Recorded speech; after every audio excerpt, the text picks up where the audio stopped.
প্রশ্ন করানো হবে তোমাদের রবকে, তোমাদের দিনকে, মান নবিউকা, তোমাদের নবীর নাম কি, এত সুন্দর করে প্রশ্ন করবে। আরো একটা প্রশ্ন করবে, তোমরা কোন নবীর উম্মত, তাও তো আমরা জানি না। তার বিনিময়ে আল্লাহ রাব্বুল আলামিন জাহান্নামের মধ্যে দিবে।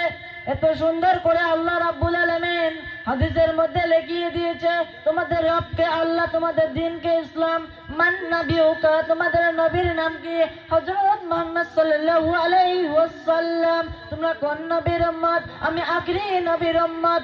এখন তুমি বলো তো, সবার আগে কোন নবী পৃথিবীর মধ্যে সৃষ্টি করিয়েছে? হযরতে আদম আলাইহিস সালাম বহু বহু বছর আগে। তাই এই পৃথিবীর মধ্যে সৃষ্টি করিয়েছে। কত বড় বড় মাওলানা আসে বলে আমরা অনেক আবিজি পাস করিয়েছি, আমরা অনেক সুন্দর করে বয়ান করিয়েছি। সেরা তোর বলে না আব্দুল কাদের জিলানী কোন সাহাবা, হযরতে বিলাল কোন সাহাবা। এত সুন্দর করে আল্লাহ রাব্বুল আলামিন প্রশ্ন করবে, যখন আমার নবীকে কাটা কাটা পাথর দিয়ে ঢেলাবে ঢেলাবে, আমার আব্দুল কাদের জিলানী